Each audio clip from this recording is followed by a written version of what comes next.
Thanks very much for coming to this talk. We are going to be looking at hacking and forensicating an Oracle database server. Although I just gave this talk at Black Hat and I had an hour and a half to do it, I've just found out I've got 50 minutes, so I've had to slice some of the talk. So I think the boring forensic side can go and the hacking side is the fun part, especially for this audience. So we'll concentrate on that. So who am I? If you're wondering who I am, I'm a vulnerability researcher. I started out in buffer overflow exploitation. The last bit of work I did that I'm really proud of was back in 2003. That was defeating the stack-based protection built into Windows 2003 Server. I then started moving into database security. If anyone remembers the SQL Slammer worm, I was partly responsible for that, unfortunately. And when Oracle turned around and said their products were unbreakable, I laughed a little bit and did some research and proved it wasn't unbreakable by any stretch of the imagination. So I've been concentrating on the C&E side of things, or had been up until about 2007, 2008, and started looking to the forensic side because obviously it was so trivial to break into database servers and continues to this day to be trivial to break into database servers. Read Oracle.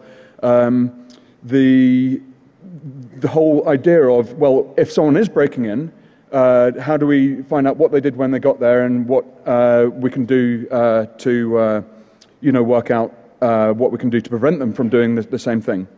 So that led on to the forensic side. I recently, a couple of years ago, I sold my company, so I get to do free stuff now.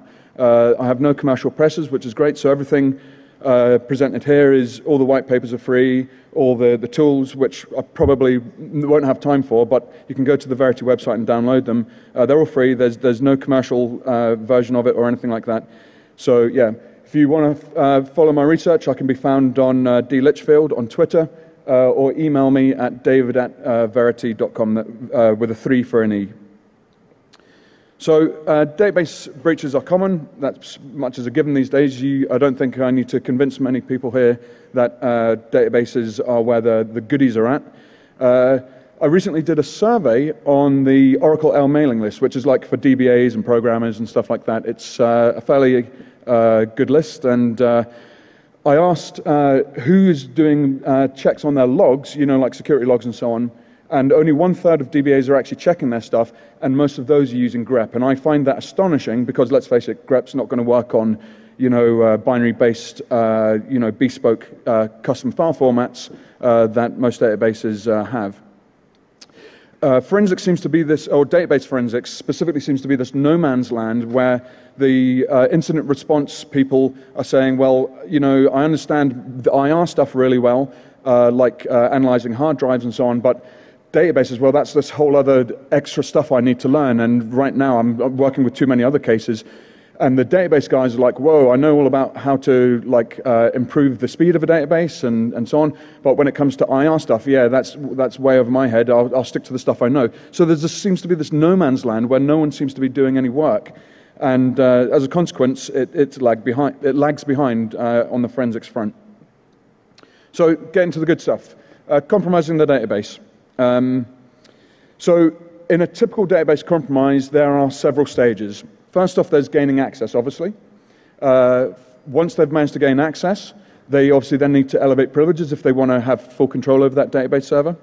Once they've got the privileges, the requisite privileges to do whatever they want, they might want to modify data. They might want to exfiltrate data. There's a whole number of things that they want to do.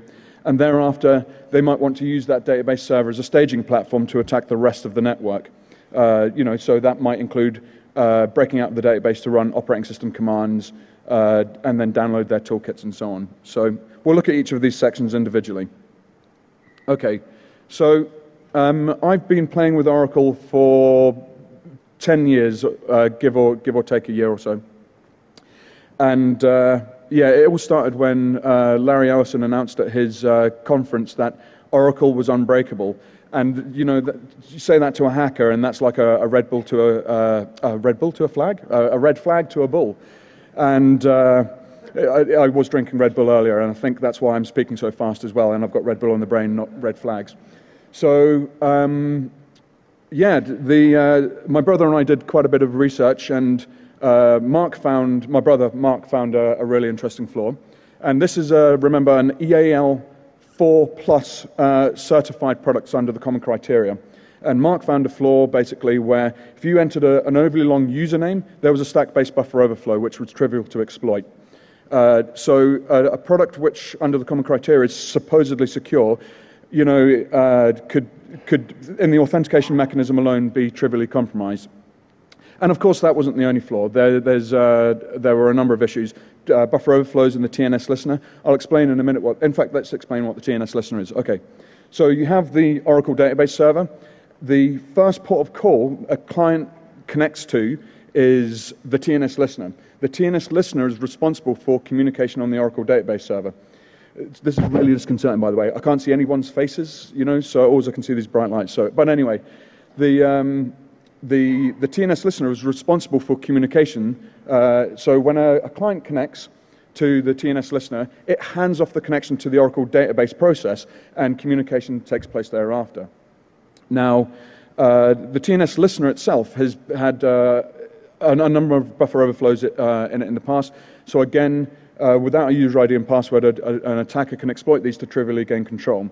But a much more interesting attack, one that doesn't require exploitation of buffer overflows, was a thing known as external procedures exploitation, XProc. So I'll go into that very, very quickly. So let's say you're using the database normally and you want to execute PLSQL code. PLSQL code is like the way you extend the Oracle database server and can like execute stuff that basically allows business logic to take place and so on. Now let's say PLSQL, which is, you know, a fairly substantial language, doesn't do what you require it to do. What you can do is write a WC program, a WC library, and hook that into the database server by using external procedures. Now what happens is, once we compile our library, we then tell the database server about it by doing a create library statement. And we wrap that library within a procedure, basically, which then calls the function within that library. Now what happens is, the Oracle process connects back to the TNS listener and says, will you load this library, execute this function, and pass it these parameters? And the TNS listener goes, well, you know, I won't do it for you, but I'll tell you what, I know a program that will. And it launches this program called XProc and tells the Oracle process to connect to XProc. And the Oracle database process then says to XProc, load this library, execute this function, and pass it these parameters. And XProc goes and does that for it. Now, normally this happens over named pipes, but it turns out that you can use TCP as well, which is great, because me on the other side of the internet can connect to a TNS listener, providing, of course, the firewall allows access, and there are unfirewalled Oracle servers out there, and say to the TNS listener, I'm the Oracle process, wink, wink, nudge, nudge, will you load this library for me? And the TNS listener sends back me a message over TCP and says, no, but if you connect to this port, XProc will do it for you. So I then connect to that TCP port that XProc is now listening on, and then I say to XProc, hey, do me a favor, will you? Load this library, execute this function, and pass it these parameters. And XProc goes, yeah, no worries. And there you go. Without a user ID and password, we can load any library we want, execute any function, and pass it any parameters. So, of course, we could use load MSV crt.dll, the Microsoft Visual C runtime, and execute the system function. Or if it's a Unix system, we could call libc and do exactly the same thing. So we now are running code as the user account that Oracle runs under. So on Windows, that's going to be local system, or Linux, it's going to be the Oracle user. Either way, as far as the database is concerned, you are God. So Oracle fixed that, and it's a really funny yeah, it is actually funny, fix, whereby they said, okay, what we're going to do now is limit where you can load libraries from. And any attempt to load a library outside of the designated place will log that, just so you know there's some forensics information there. And they did that by using sprintf to pass the library name into a stack-based buffer. And anyone who programs in C here, and with a fixed size buffer on the stack without any length checking done, you immediately know, well, sprintf is going to lead to a stack-based buffer overflow vulnerability. So even though they limited the library where the library could be loaded from, all I needed to do to regain control without user ID and password was exploit this new buffer overflow in the logging process. So Oracle, we were informed about that, and they fixed it by putting a length check before calling sprintf. Why they didn't call snprintf, I don't know, but they decided to remain with the sprintf. Now, it turns out that any environment variable names within the library name are expanded, but that's expanded after the length check now. So if I go $path, and let's face it, a path is maybe 200, 500 characters or something like that, suddenly we get to exploit this buffer overflow again, just by going $path, $path. We find the sweet spot because, to be honest, the path might be different on one system against another system, but when we find that sweet spot where, the communication is just reset because, the exproc dies, we can then move backwards byte by byte by byte, overwrite the save return address, and we have an expression in the UK, Bob's your uncle. I don't know if you've got it over here. Bob's your uncle, you own the processor again. So, yeah, the thing is, even to this day, if you are local to an Oracle database server, in other words, let's say you've got SSH access, if you're local, you can still do this trick locally to get code to run as someone else. So 10 years after the fact, we can still do this stuff. Oh, and incidentally, of course, if UTL TCP is available, once we're connected to the database server as a low privilege user, we can use UTL TCP to create the right packets. And because we're now suddenly local, so from the Oracle process, we are communicating directly with the listener and exproc. So again, we can still affect this kind of attack. And today, Oracle is still vulnerable to this kind of thing. Now,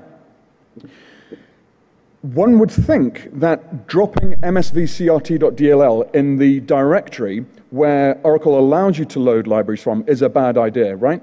Well, guess what's in there? It should be in the Windows System 32 directory, but for some reason they thought, well, we don't want it in there as well. We need it in the Oracle home directory, in the bin directory. It's like, so they make all these fixes to prevent you from calling the system function in msvcrt.dll, but they go ahead and then dump the DLL in the same directory. So it's all for naught. So I really don't understand what kind of security questions are being asked at that organization. Like, we're about to do this, is it a good idea? If not, let's not do it and find another solution. That's the minimum kind of security question that should be going on, and it's clearly not going on as far as I'm concerned. So anyway, there's a whole bunch of ways that we can use to gain access without a user ID and password.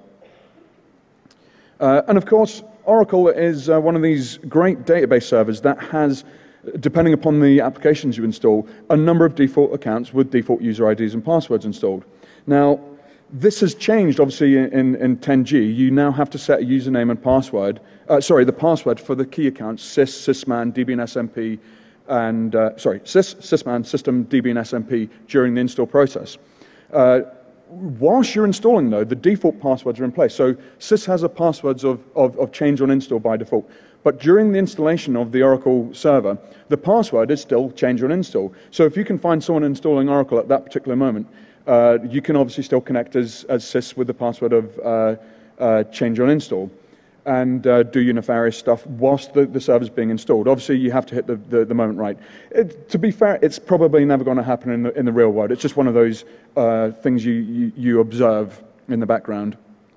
But there's a whole bunch of accounts out there that are typically locked but still have a default password in place. And you'll find in the wild there are instances of servers out there with a DBNSMP still with its DBNSMP password. CTXsys still has its password of CTXsys. In fact, there are about 600 to 700 accounts, depending upon what products have been installed, with default usernames and passwords. So even if you can't exploit any buffer overflows, trying a username with its the username as its password is a good guess. So yeah, there's a whole number of weak passwords and account compromises available. And if we have access to the file system, what you'll find is that the passwords are often logged. They're encrypted, but they can be decrypted because we know what the keys are. On the file system, there are certain log files where we can snuff the passwords out. So again, and they're world readable, of course, as well. And so, yeah, even if we don't have a user ID and password and we have local access to the box, we can still gain access by snuffing these passwords. And of course, if we're dealing with a web-based application, then we can just piggyback, if it's vulnerable to SQL injection, we can just piggyback the whole, account authorization process, authentication process is handled for us by the application. So we just piggyback our SQL injection off the back of it. Okay, so assuming we get access, I'm just going to create an account. Create user DEFCON identified by password. Great, quit.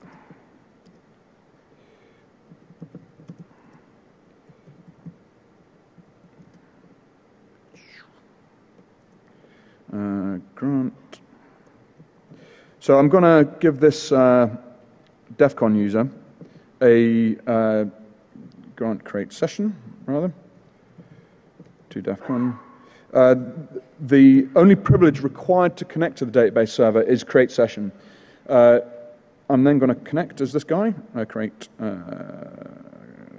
DEFCON with a password. Okay, so this is the account we're going to use to run our nefarious stuff. Select star from session privs. We'll see that's all he's got. Okay, create session. So basically, this user, the only privilege he's been granted directly is the create session privilege. So he can connect to the database server, and he can't do anything himself from here on in, but there's a special user account called public, which means everyone on the database server, essentially. So whatever public can do, DEFCON user can do as well. Now, I spoke about PL SQL earlier on when I was referencing external procedures. The default